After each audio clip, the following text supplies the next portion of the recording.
Welcome students. Now we are going to see conventional methods cutting. Last video la conventional method la namoda type paathirundhom. One grafting, second one cutting, third one layering. So grafting பத்தி நம்ம டீடைலா discuss பண்ணியாச்சு. Now we are going to see cutting. This method of producing a new plant by cutting the plant parts such as root, stem and a leaf. So the plant la ரூட்டையோ ஸ்டெம்மையோ லீஃபையோ cut பண்ணி வச்சு ஒரு new பிளான்ட்டை grow பண்ணுறதா இந்த cutting method. இந்த cut part is placed in a suitable medium for growth. So அப்போ வந்து கட் பண்ணுற பார்ட்டை எடுத்து ஒரு சூட்டபிள் மீடியம் அப்படின்னா ஹை ஃபெர்டிலைஸ்டு சாயில் இல்லை நியூட்ரியன் ரிச் சாயிலாக இருக்கலாம். ஸோ அந்த சாயில் எடுத்து நம்ம அந்த ஒரு பார்ட்டை எடுத்து வச்சோம் அப்படின்னா அந்த பிளான்ட் நல்லா ஹெல்த்தியாக க்ரோ ஆகும். ஸோ அப்போ அது மாதிரி க்ரோ ஆகுறதா இந்த கட்டிங் மெத்தடை யூஸ் பண்ணுறாங்க. Depending upon the part user is called as root cutting and stem cutting and leaf cutting. So இப்போ வந்து என்னது அப்படின்னா ரூட் கட்டிங் சொல்கிறாங்க, இல்லை அப்படின்னா ஸ்டெம் கட்டிங் அண்ட் நெக்ஸ்ட் ஒன்று என்னது leaf cutting. So root part எடுத்து கட் பண்ணால் ரூட் கட்டிங், ஸ்டெம் பார்ட் எடுத்து கட் பண்ணால் ஸ்டெம் கட்டிங், லீஃப் பார்ட் எடுத்து கட் பண்ணால் லீஃப் கட்டிங். ஸோ இப்போ root cutting example malus, forest apple, common name என்ன அப்படின்னா forest apple.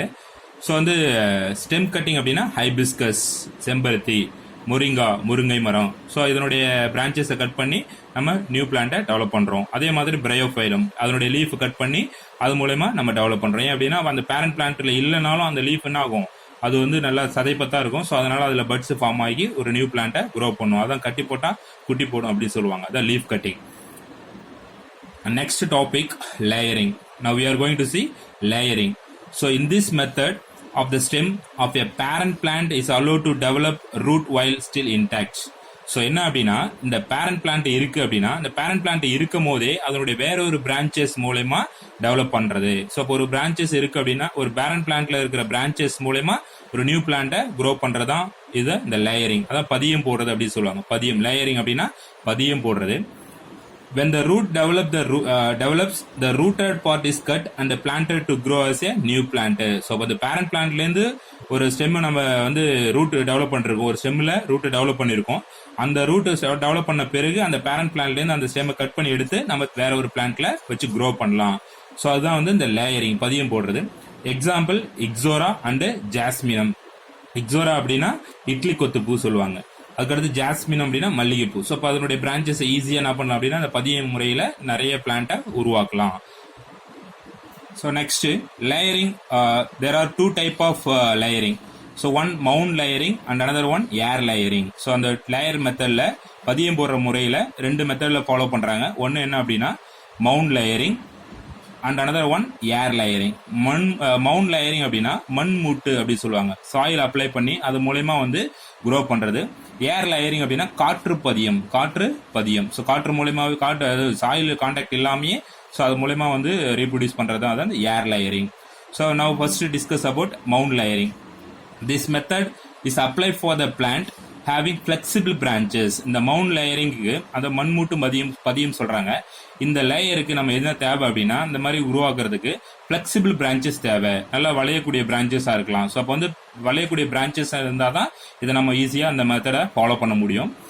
The lower branches which leaves is bent to the ground and part of the stem is buried in the soil. So ஒரு plant இருக்கு அப்படின்னா இந்த பிளான்ட்ல lower branches நம்ம flexible plant எடுத்திருக்கோம், flexible branches எடுத்திருக்கோம். So இது lower பிரான்ச்சஸை நம்ம வந்து சாயில் கூட பெண்ட் பண்றோம், சாயில வச்சு பெண்ட் பண்ணி ஸோ அதனுடைய பெண்ட் பண்ணி வச்சுட்டு ஸோ அப்போ அந்த பிரான்ச்சஸ் மேல நம்ம சாயில் அப்ளை பண்றோம். சாயில் அப்ளை பண்ண பிறகு after the roots emerge from the part of the stem and grow into a new plant. So இப்போ இந்த சாயில் அப்ளை பண்ண பிறகு இந்த பிரான்ச்சஸ்ல இருந்து ரூட் ஃபார்ம் ஆயிடும். ரூட் ஃபார்ம் ஆன பிறகு ஸோ அப்போ அந்த ஸ்டெம்மை கட் பண்ணிட்டாலும் இதனுடைய பேரண்ட் பிளான்ட்ல இருக்கிற ஸ்டெம் அந்த பார்ட்டிகளை கட் பண்ணிட்டா அப்படின்னா இந்த பிளான்ட் எந்த ஒரு அஃபெக்ட் இல்லாம அது மட்டும் க்ரோ ஆக போகுது. ஸோ அப்போ இந்த பிளான்ட் நியூ பிளான்ட்டா க்ரோ ஆக போகுது. இதுதான் என்னது அப்படின்னா மவுண்ட் லேயரிங். ஸோ அதான் பதிய போறது அப்படின்னு சொல்லுவாங்க. ஓகேவா? ஸோ மவுண்ட் லேயரிங் அப்படின்னா பதியம், அது மண்மூட்டு பதியம். ஸோ ஃபிளெக்சிபிள் பிரான்ச்சஸ் நம்மளுக்கு ஈஸியாக வளைக்கக்கூடிய பிரான்ச்சஸ், ஃபார் எக்ஸாம்பிள் ரோஸா இருக்கலாம், இல்லை ஹைபிஸ்கஸா இருக்கலாம். என்ன பிரான்ச்சஸ் நம்மளுக்கு ஈஸியாக பெண்ட் ஆகுதோ அந்த பிரான்ச்சஸை வளைச்சி அது மேலே வந்து சாயில் அப்ளை பண்ண பிறகு ஸோ ஆட்டோமேட்டிக்காக அது ரூட் வந்து க்ரோ ஆகி அது மூலயமா டெவலப் ஆகுறதா இந்த mount layering. Next air layering. So காற்று பதியம் அப்படி சொல்றாங்க. இந்த method of the stem is grilled at nodal region and hormone are applied to this region which promote the rooting. So இந்த ஏர் லேயரிங் காற்று பதியும் அப்படின்றது என்ன அப்படின்னா இந்த method of the stem grilled at the nodal region. So அப்போ என்ன பண்றாங்க அப்படின்னா ஒரு கணுப்பகுதியில் அதனுடைய அந்த பட்டை என்ன பண்றாங்க, பார்க் இஸ் ரிமூவ்டு. ஸோ அந்த பட்டை நல்லா செதுக்கி எடுத்துட்டாங்க. ஒரு கணுப்பகுதியில் பட்டை நல்லா செதுக்கி எடுத்துன பிறகு this portion is covered with damp or moist soil using a polythene sheet. So அந்த செதுக்கி எடுத்த பிறகு ஸோ வந்து மாய்ஸ்ட் சாயில், அப்போ அந்த மேலே இருக்கிற பட்டையை எடுத்தாச்சு. திரும்பி என்ன பண்றோம் அப்படின்னா இதுல வந்து சில ஹார்மோன்ஸ் அப்ளை பண்றோம். ஸோ அந்த ஹார்மோன்ஸ் என்ன அப்படின்னா growth ஹார்மோன்ஸ். இந்த growth hormone for example already you know one axin and another one cytokinin, third one gibberellin. This mostly used for the growth inhibitors, growth inducer. So growth inducer, growth நல்லா induce பண்றதுக்கு இந்த 3 hormone தான் use ஆகும். So அப்போ ஆக்சினா இருக்கலாம், இல்லை ஜிப்ரலினா இருக்கலாம், இல்லை சைட்டோகைனா இருக்கலாம். ஏதாவது ஒரு ஹார்மோனை இதை அப்ளை பண்ணிட்டு அதுக்கப்புறம் இதுல வந்து மாய்ஸ் ஆர் டேம் சாயில், நல்ல ஈரப்பதமான மண்ணை எடுத்து அந்த நம்ம கிரில் பண்ணோம்ல அந்த நோடல் ரீஜனை, அந்த நோடல் ரீஜன் கிரில் பண்ண அந்த இடத்துல சாயில அப்ளை பண்றோம். அந்த சாயில் அப்ளை பண்ண பிறகு ஸோ அந்த ரூட் வந்து அதுல இந்த root emerges this branches after 2 to 4 months. So soil apply பண்ணிட்டு பாலித்தீன் ஷீட்டால நல்லா கவர் பண்ணியாச்சு. பாலித்தீன் ஷீட்டால கவர் பண்ணி அப்படியே ஸ்டே பண்ணி இருந்தது அப்படின்னா ஸோ மோஸ்ட்லி வந்து 2 to 4 months, ஓகேவா, 2 to 4 மாசத்துக்குள்ள என்ன ஆகும் அப்படின்னா அதனுடைய எந்த பிளேஸ்ல வந்து ரூட் டெவலப் ஆகும். Such branches are removed from the parent plant and grow in a separate pot or ground. So இப்போ என்ன பண்றோம் அப்படின்னா இப்போ வந்து நல்லா நம்ம ஃபர்ஸ்ட் என்ன பண்ணியாச்சு, செதுக்கி அதனுடைய பார்க்கை ரிமூவ் பண்ணியாச்சு. அதுக்கப்புறம் இதுல growth ஹார்மோன் அப்ளை பண்ணி மேல damp soil or moist soil வச்சு பாலித்தீன் பேக் வச்சு கவர் பண்ணியாச்சு. அப்போ 2 to 4 months என்ன ஆகுதுன்னா ரூட் டெவலப் ஆகுது. அப்போ அந்த ரூட் டெவலப் ஆகின பிறகு என்ன பண்றோம்னா அந்த பேரண்ட் பிளான்ல இருந்து கட் பண்ணி எடுத்து அது ஒரு நியூ பிளான்ட்டா நம்ம க்ரோ பண்றோம். இதுதான் என்ன அப்படின்னா ஏர் லேயரிங். ஸோ இதுல வந்து நம்ம சாயில் வந்து நம்ம கீழே இருக்கிறது சாயில் எந்த மேலே அந்த பிரான்ச்சஸ் நல்லா ஹையர் பிரான்ச்சஸாக இருந்தாலும் ரொம்ப லாங்கா இருந்தாலும் ஸோ அந்த பிரான்ச்சஸ் மேல நம்ம இதை கட் பண்ணி ஈஸியா அந்த மெத்தடை ஃபாலோ பண்ணலாம். ஸோ இப்போ வந்து air layering is one of the air layering. So next நம்ம advantage of convention method. So இப்போ கன்வென்ஷன் மெத்தட் அப்படின்னா நம்ம 3 டைப் பார்த்துருக்கோம்.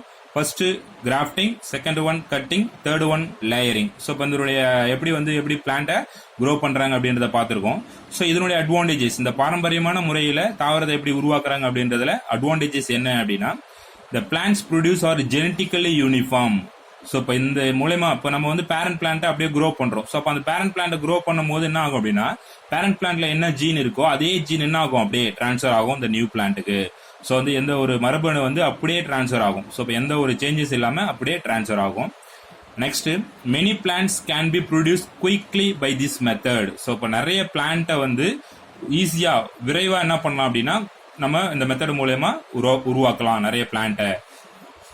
Next some plants produce no seeds, in other the seeds produced do not germinate. ஒரு சில plant சீடே produce பண்ண முடியாது. For example நம்ம ஆர்னமெண்டல் யூஸ் பண்ற பிளான்ட் என்ன ஹைபிஸ்கஸ் எங்க சீட் ப்ரொடியூஸ் பண்ணுமா, சீட் ப்ரொடியூஸ் பண்ணாது. ஸோ அப்போ அந்த சீட் ப்ரொடியூஸ் பண்ணாம இருக்கக்கூடிய பிளான்ட்டை நம்ம எப்படி உருவாக்கலாம். அப்படி இல்லைனாலும் ஒரு சில பிளான்ட் வந்து சீட் ப்ரொடியூஸ் பண்ணும், பட் ஆனால் ஜெர்மினேட் ஆகாது. இப்போ ஃபார் எக்ஸாம்பிள் பனானா இருக்கு, பனானா வந்து நம்ம வந்து அப்படியே சீடு இருக்கும், உள்ள பனானா ஃப்ரூட்ஸ்குள்ள சீடு இருக்கும், பட் ஆனால் என்ன ஆகாது, ஜெர்மினேட் ஆகாது. அந்த மாதிரி பிளான்ட்டை எப்படி க்ரோ பண்ணலாம்னா இந்த கன்வென்ஷனல் மெத்தட் தான் யூஸ் பண்ணணும். ஓகேவா. Next some plants can be propagated more economically vegetative propagations. ஓகேவா. அதிக செலவு இல்லாம நிறைய அந்த பிளான்ட் எப்படி உருவாக்கலாம். ஓகேவா. அதுக்கு என்ன எக்ஸாம்பிள் அப்படின்னா சொலேனம் டியூப்ரோசம். இந்த சொலேனம் டியூப்ரோசத்தை அதிக செலவு இல்லாம இந்த மெத்தட் மூலமா யூஸ் பண்ணி நம்ம நிறைய எக்கனாமிக்கல் வேல்யூவா நம்ம இன்க்ரீஸ் பண்ணிக்கலாம். Next this method used for characters such as disease resistant and high yield. So இப்போ நம்ம என்ன பேரண்ட் பிளான்ட் எப்படி எடுக்கிறோம் அப்படின்னா சூஸ் பண்ணும் போதே டிசீஸ் ரெசிஸ்டண்டா இருக்கணும். ஸோ அந்த பிளான்ட்ல டிசீஸ் அஃபெக்ட் ஆகாம அது நல்லா ஸ்ட்ராங்கா ஹெல்த்தியா இருக்கு அந்த மாதிரி பிளான்ட்டை சூஸ் பண்ணணும்.